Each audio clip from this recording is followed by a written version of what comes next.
One last question. I'm thinking what occurred to me I need to ask you. You know, just like everybody is talking about the matchup between you and Canelo, and he's going in a different direction. But is it a mistake for him not to take you on now, versus wait for you to get more experience? I feel like it is. In the end, it's going to bite him in the ass. I feel like it is. You know, I feel like I'm a dangerous fighter whenever he fights me. But right now, I'm getting more experience. That's why I'm calling for the harder fights. You know, after this fight, I want to take on a great world champion like Andrade, and I feel like the more experience I get, the more dangerous I'm gonna be in the long run. So he should fight you now. Yeah. Not down the road from now. You should have learned that lesson against Mayweather. Yeah. Thank you. David, how come you do like that Andrade fight? He's another great fighter, bro, and then if I can't get no other fights, you know what I mean? He's expressed that he would like to fight me.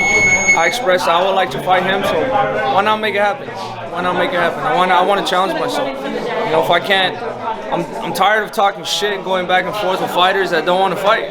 I'm like, it's a waste of time, it's a waste of energy, you know what I mean? So if a fighter does want to fight and they accept the fight, then that's what I'm here for. I'm not here to be on social media talking shit to everybody. You know, I'm here to get the fights that I want to make be made done. You can feel that from you though, David. Like, it does seem like there's some fighters who they're content with winning the social media war instead of winning it in the ring. But yeah, I'm not. Yeah. Like I said, my social media is getting bigger and bigger, and I'm getting more fans. But I'm not that type of person to be on social media every 2 seconds or tweet about something every feeling or every emotion I get. You know, run to Instagram or Twitter and all that. You know, I don't really like social media like that. I'd rather just keep to myself, and you know, the fighters, if it's in person, then yeah, it's different. It's a little bit different with the fight when you confront a fighter. But as of being I feel like I see too much of that. I see too much people being tough on Instagram, and then you see them in person, they're cool with each other. Like that's not what I am, and that's not what I'm about. You're old school, huh? Yeah. Like you grew up in the 80s. Do you think athletes feel the pressure to get involved in that? Yeah, I definitely feel like there's more pressure because I feel like it's more, everybody does it now. I mean, I don't really care what everybody does. That's just not me. If I feel like it's not me, it's not me.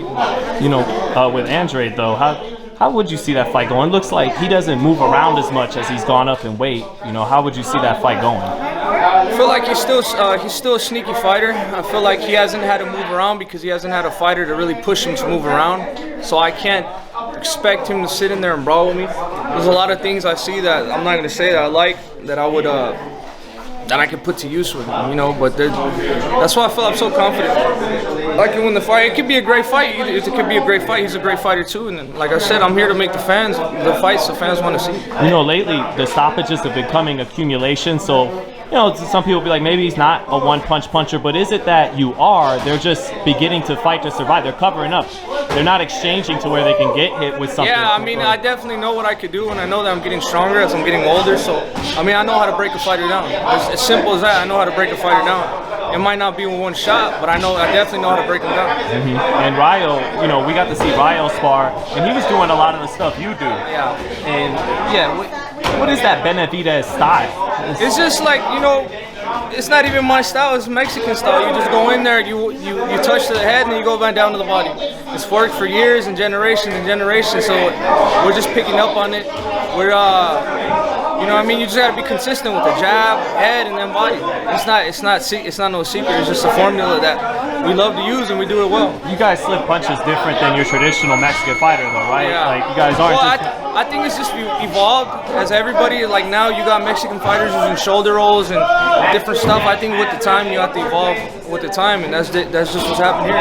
Do you think Canelo, I remember you told me about it, he doesn't think Mexican fighters should be facing each other. Do you think he'll let that go over time, and that fight will, you know, he'll let that go and you guys will fight? I think so. Yeah, I think so. I think there hasn't really been any Mexican fighters to challenge him.